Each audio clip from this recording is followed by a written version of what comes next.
I'm Leigh Brown, and this is Crazy Shit in Real Estate. I got to tell y'all a little secret. Today's guest is somebody that I have been following on Instagram and absorbing content from, and I couldn't believe he said yes to being on the show. So I've got Jamal Green for you today. Get ready for a real visionary. Get your pen and pencil ready to take some notes, and I'll see you on the other side. There we go. All right, so is that one of those little hippie chairs? It's like the macrame. It's back in fashion now. Yes. Well, I'm so excited to have you on the show. You're one of my favorite Instagram follows, and I love thank you. the depth that you put into everything when you drop it out there. So I appreciate it. I'm super excited. So Thank you so much. Me too. Thank you so much for having me. my followers, you're about to find out why I'm so excited to bring on a really thoughtful person today. So this is Jamal Green. So tell everybody where you're located, what you do in and around the real estate arena, and then we'll just let our conversation roll. All right. Well, I'm from Chicago, Illinois. And each and every day I dedicate my life to make an impact on our communities. Since I was a young boy, I've always wanted better for my community, wanted better for my friends and those who grew up where I came from. I lost many friends to gun violence. I have been, almost been shot myself several times. And I grew up in an environment where we had food deserts, high crime, no mental health facilities, that schools are vastly underfunded. No community centers. And, when you grow up in that type of community, you can either do two things. You can fall into be a product of your environment, fall into being a product of the environment, or you can have the passion and motivation to change things. I took the latter. And I grew up and I said, well, I got to come back and invest in these communities and empower people to really change the state of their neighborhoods and stand up against politicians and leaders who aren't doing their jobs. And that's what I've been doing since I was 15 years old. When I started my first company at my high school to empower students and to lead anti-violence programs and lead anti-bullying programs, and took that to over 15 different states at 16 years old. It was the Put the Guns Down ambassador for the city of Chicago, and I was 18. And started several companies and invested in several entrepreneurs who have the passion to move forward in their fields, and showing folks how they can build wealth through ownership of property. With our company, Generational Green, and we're a one-stop shop where folks can learn how to purchase property, as well as learn how to invest in property with our investment club. And I learned that from my mom as someone who was a single mother raising us in this environment and was saving money and buying an abandoned building in the neighborhood and didn't have no money to put into it. And so she would save up more money to rehab it just so that she could put in some tenants who would then mess it all up. And then I had to go in there and fix it again. So I just have been blessed to be able to see things on every angle and experience everything you can imagine. But most importantly, have the heart and passion to change things. Okay, so I first encountered you and you were making some commentary about political, well, basically shenanigans. And as you all know, that's not even a partisan statement, because it could be in any market, anywhere, regardless of party. There's an elite versus the people problem right now going on. Yep. And so when I saw you talk about your mom and that first investment building, man, that's what sucked me all the way into your channel. Yeah. And I know it's her story to tell, but I want to know from your experience as her baby, how did your mom come to this point of, all right, I only have enough capital to get the building, and there was no end in sight? Because sometimes I think with investing in real estate, everybody wants the mansion, the super fancy stuff, but there's a giant path to get there. And sometimes it requires the nonstop investing, which your mom did and sucked you into, which that's the best thing for kids ever, is to deal with bad tenants. But talk a little bit about her pathway in that, because I got to add here, as you look at your offerings, you see this too. The biggest hurdle that new investors have is that belief that they actually can, but Yes. they come up with all the reasons why they can't. But mom Well, they didn't let can. that Yeah. happen. So tell us a little more. So my mom is, ooh, she is me times several, several times over. And I think this is where I got my everything from, my hustle, my grit, my everything from. And so she wanted to be the first homeowner in the family and property owner. And she been working at the post office for 35 years now, and due to retire here soon in the next couple of years, hopefully, because she was at my house yesterday and fell asleep in a chair for an hour. So, she works all day hard, right? Naps and are good. Mom is very smart to take a nap when you get one. take a nap, right?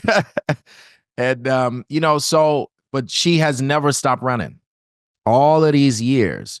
And so whether it was I'm getting off work and I'm gonna buy some jogging suits to sell, at a bar to my friends, or she always found ways so that she can provide for her family as a single mom.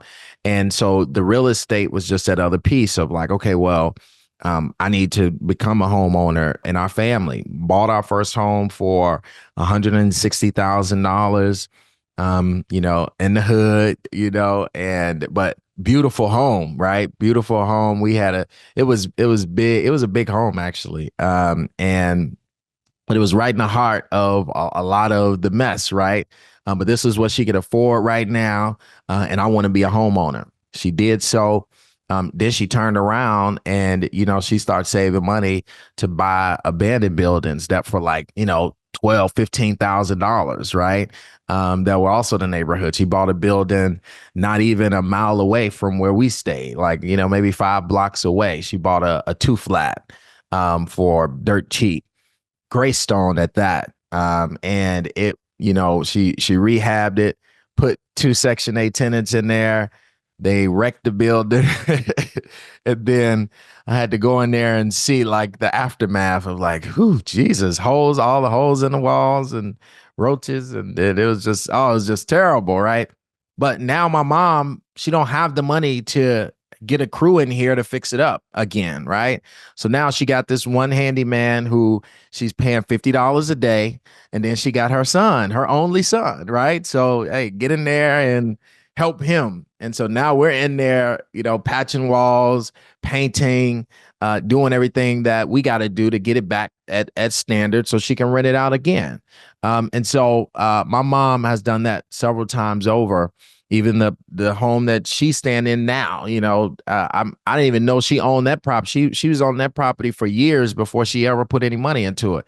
I was like, when you buy this property? I looked it up and was like, hey, you bought this 6 years ago for $17,000, like, and so she would just, if she had some save some money, or she'll go to her credit union and ask for a small loan.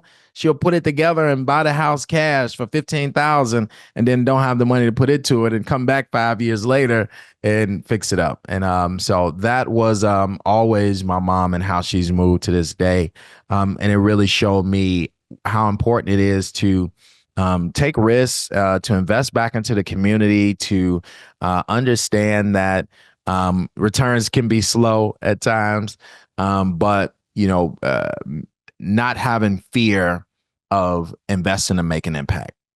It's no different than Monopoly. I mean, everybody wants Park Place and Boardwalk, but you can skip those so easily. But if you buy those cheap properties at the cheap beginning, properties, yeah, people land on those too, and it's a slow but steady pathway. And your mom saw that, which also sounds like she's got a super competitive nature, since she had to be the first and had to win at things, which I totally love and respect that. And here's my question though: if she didn't come from a history of ownership, where did she get this internal fire? Because I do think that you have to have a fire for real estate so it doesn't eat you up, deal with bad tenants. How did she get that fire to believe that real estate was the cornerstone for how she was going to build this empire that she's built, even outside of what you knew about, which I think that's hilariously awesome. Right. Well, I think with her, it was just her seeing other people at the time do it. And when my mom sees other folks doing things, she's like, well, I think I could do it. Right. And it motivated her. And I think, you know, again, because I know she's so much like me, is that it's just so much hustle and drive in her. Like she is just a very driven person. She's a nonstop worker. And so the drive in her made her want to accomplish it. And then after she did it the first time and it actually happened, now it was like, oh, I can do this again. So it was, seeing, some other folks be the very few people that were doing so, especially in our neighborhoods. Right. And then for her to take the initiative to say, I can do it. Okay, so you're called into action, whether you wanted to or not, to come clean up Yep. after these bad tenants. Yep. Did that change how you looked at Yes. the way that you wanted to be in the future? And I would Yes. say I've seen it with my kids are teenagers. The first time they had to clean out a tenant where they had smoked weed in the house and the whole place smelled awful and the kids had colored on the walls and it was Uh-huh. both of them were like, how does anybody live like this? And I said, it's a choice. And Right. your economic station in life does not have to determine how you live. And Right. you have to choose that. So I'm curious as to what that did for you and then how that's worked its way into your program as you work with people who maybe like your mom don't come from a history of property ownership and they're trying to get into it. Yeah. Well, it definitely altered my view of real estate, of what I wanted to do. Right. My mom has always been a buy and holder, not a fix and flipper. And so she would buy properties and hold them. Me, on the other hand, I more want to get them off my hands. And my interest is more in commercial, right? The first property that I purchased was commercial before I even bought my own home. And so I love commercial. I love, and if it's residential, then I would rather fix and flip than to hold a bunch of units and have to deal with what she dealt with. So, right, exactly. No worries. So, no worries. I walked into I took one of my clients to see a multi-unit the other day, and we were walking upstairs to the second unit, and roaches were crawling up the wall. She said, "Let's go." I said, "You don't want it? No, I don't even want to. If it's that bad, I don't even want it." And we were out. But I mean, it is, just for me, I don't push against folks who want that passive income because I think it's important, right, to have multi units and tenants and be able to serve the community and be able to, generate that type of income every month. But for me, I'm more into wealth building in a easier format. And so I think that a lot of times in our communities, they push us to own several residential property buildings and they keep us out of the commercial game, which in the commercial game is where all the real money is made, right? And so we know every rich person in the world owns commercial. So that is really the key to building real wealth. And so it's kind of levels to it. And I just would rather play the large level than to kind of be on a level of just having several multi-units. So obviously the viewers of my show and the listeners are primarily in and around residential real estate. I'm sure. Yeah. And like me, like I invested in residential because it's what I knew. When I finally moved into commercial and moved into multifamily, I said, holy smokes, I could have been moving faster, but I didn't have a mentor in that space because I didn't come from that space. Yep. So what do you say to the people that come to contact you, whether they're clients or through your programs? Like, how do you get them to vision it? I think that's the hardest thing when you don't have the knowledge, but you can't even envision yourself in that Warren Buffett space. Cause I'm like, I grew up on a farm. I'm not big money. And it's pervasive, this belief that you can't. And you went from, all right, so incremental steps. You said, forget the incremental steps. Let me just go ahead and get there. Tell us about that first purchase, how you overcame the fear. Where did you get the knowledge? Did you have a mentor? Give us some of the backdrop on getting it to Yeah. happen? Well, me, it was I'm self-taught in a lot of ways. Um, but I do have a very, very close friend who happens to be the biggest developer in the city of Chicago. That's helpful. But well, it is helpful, but but before him, I was always into I was already into commercial. But to see him do it on a scale of, he's done 750 million in commercial in the last 10 years, right? So like, yeah, like a large scale, right? And to see him really change the state of communities, of a few different communities in Chicago with his development, has opened my eyes up to even bigger. So I was here in commercial and my eyes went way bigger after seeing how he accomplished things, and him teaching me and him allowing me to watch without gatekeeping knowledge and resources. And that's I think what's important, right? Is because a lot of times everyone who knows the game, they want to sell it, they want to gatekeep it or be the influencer for it online. Me, I don't believe in that, because in the Black community, we have the lowest wealth in America. And so I don't believe that if someone in the Black community has the resources and knowledge needed, that somehow there's going to be just this stiff competition. Our wealth is so low that everyone needs to know, so we can start moving at a fast pace to buying property. Our home ownership rate is the lowest and have always been. It has never changed since they instituted FHA, right? So like, we need to give this game so that we can actually get to where we should be, and the numbers that we should be, that where every other culture is. So we can't gatekeep knowledge on how to purchase residential or commercial.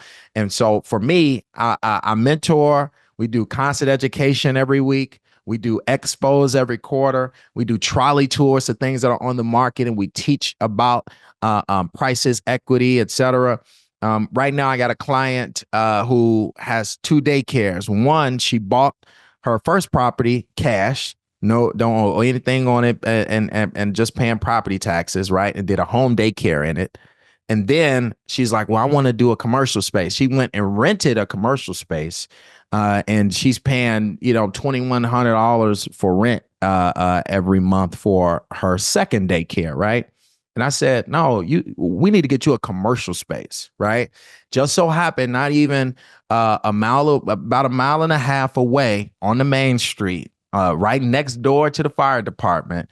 It's an old pawn shop that's in great condition, that's being sold for $250,000, right? So now she's under contract right now buying a $250,000 it's a 5,300 square foot building that she can have her own daycare in, and her payment is going to be that $2,100. You get what I'm saying? That she's paying at that commercial space where she ain't even getting 1,500 square feet. She's going to get her own building plus a parking lot where she can have her plate pen and everything, and then the fire department next door.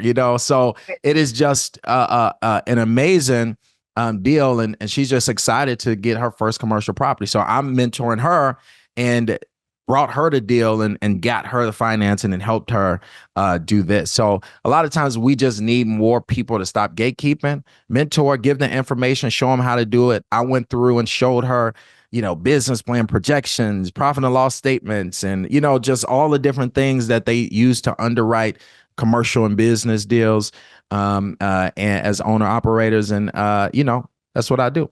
I'm doing another one right now with a barbershop guy who's been cutting hair for 20 years. He's never owned his own barbershop, and I'm helping him purchase mixed use, right? One unit on the bottom, and a 3-bedroom, 1-bath residential on the top, right? So he can have a barbershop downstairs and he can rent out upstairs, and upstairs can pay the mortgage almost. So if we teach this game, we can create more businesses, we can own more commercial real estate, and we can keep building generational green. So if you're in real estate and you're listening to this podcast or watching it and thinking, man, I need some more Leigh Brown answers in my life. Well, guess what, friends? I have a new program that is launching right now called Answers.Real Estate, where I will give you every bit of insight I have to help you grow your real estate business, help you better respond to consumers, to provide a more excellent real estate experience, so that the next time you land on crazy shit in real estate, you'll have a better solution to whatever you ran into. Answers Real Estate. There are monthly plans available. You will love it. Get your coaching. Sign up with me today. Well, and it's not just the mechanics you're giving, the P&Ls and all of the details. It's the vision, because my guess is she probably saw the pawn shop and in her head thought, well, that's a pawn shop.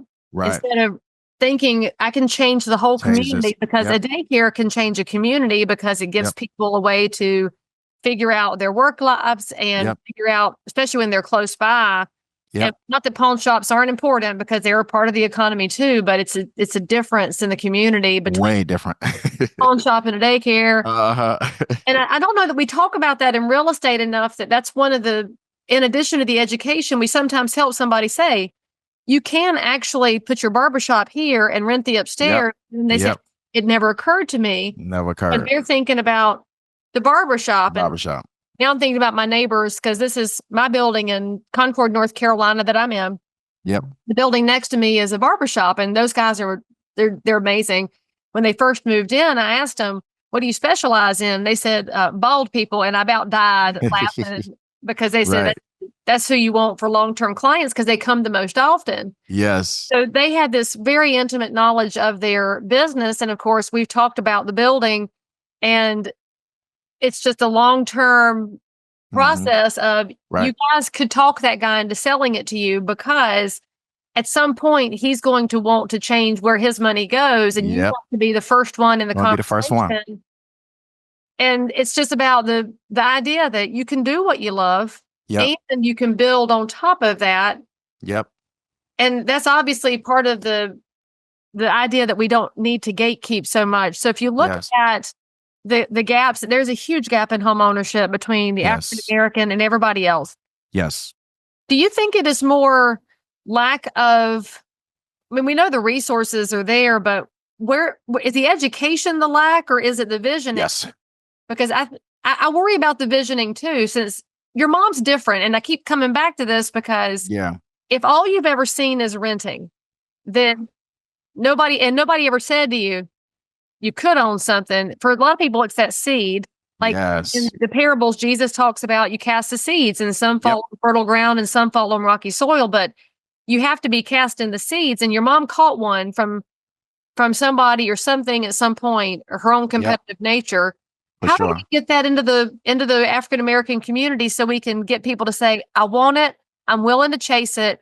How do I get there? What are you seeing from inside? So education is number one for sure. And getting other people around them to motivate them to do so. I think that's important, because I mean, I've had clients, I had a client who was renting for 44 years, and she was, 65 years old, and her daughter came together and bought a beautiful brand new rehab home, and she never thought, there's a video out there. She's like, I just was scrolling J Mall page. I never thought I could do it, and, I think with them seeing, with me being influential in the neighborhoods and me showing people buying properties, it makes more and more people want to do it. I'm heading to a closing right after this as well. And so, I think that is, and we do our champagne toast, and we do all of our different things. And so when they see it on video, they say, man, I can't wait to get to the table. I can't wait to, do a toast and get, we just have to motivate them and show them that they can do this. You can do this too. Look at this. The lady today, her first property, she's in her 60s. The lady today I'm finna go to.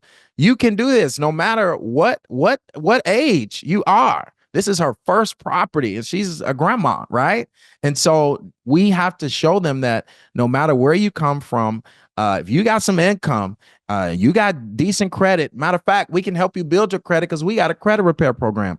This is easier than going to go buy a car. It's a liability. We can show you how you can purchase property. And matter of fact, okay, it's just you. Okay, we're gonna get a multi-unit and show you how that multi-unit can, help you live mortgage free, because the tenant is paying your mortgage. And then on top of that, once you're ready to get the house, now you can rent yours out and use whatever is extra on top of that mortgage as extra income, so you can get a bigger house. We can show these folks how to really maximize their situation. That's what Generational Green does. We have a financial strategy session with everybody and say, look, these are the options that you can go with that will be better for you down the line. Or you invest in a opportunity area that it has lots of development. Right now in Chicago, they're about to build 5 new train stops in the most impoverished neighborhood in the city right now, right? And so what's going to happen over these next few years? It'll be all of them be open by 2029. So what's going to happen over these next few years? Everything's going to boom. So now what are they doing?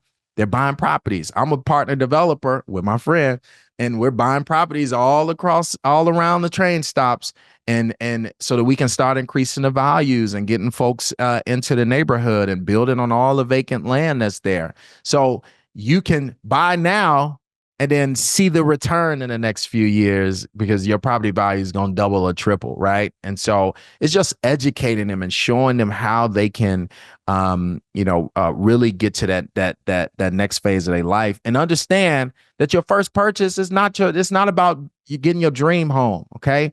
I told them yesterday on Wealthy Wednesdays, I said, listen, you're not finna buy no mansion and get no pool. Stop it. Okay. We have to let's be honest on where we are in our situation. And with us, 90% of our clients or more are single mothers, right? So I am helping folks who are just like my mom. Majority of my clients, I got over 6,000 people in the pipeline right now. And the majority of that 6,000 are single mothers who are trying to do it on their own, right?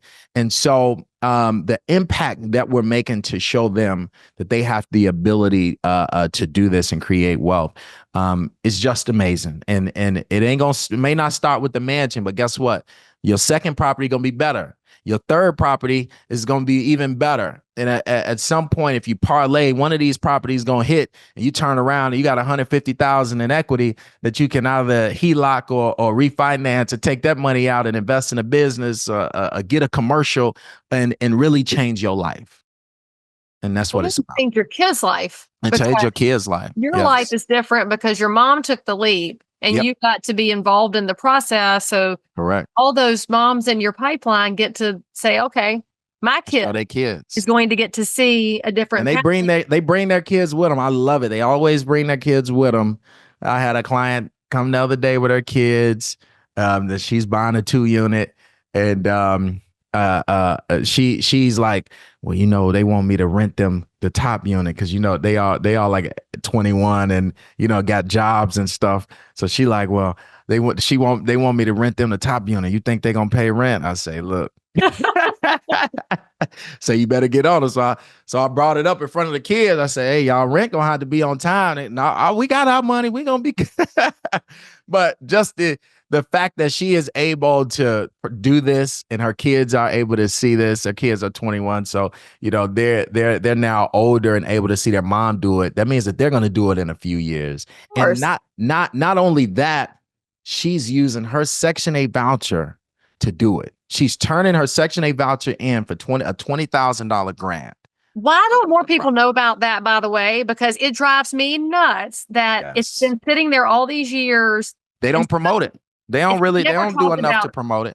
So give us a really quick snapshot on what you're talking about, because anybody that's in real estate, I need you to bookmark this, learn, this, and then go get educated, because this is one of those secret pathways. Yes. And people really don't understand. So, one, you can use Section 8. People have this view that it's only to rent, and it's just not true.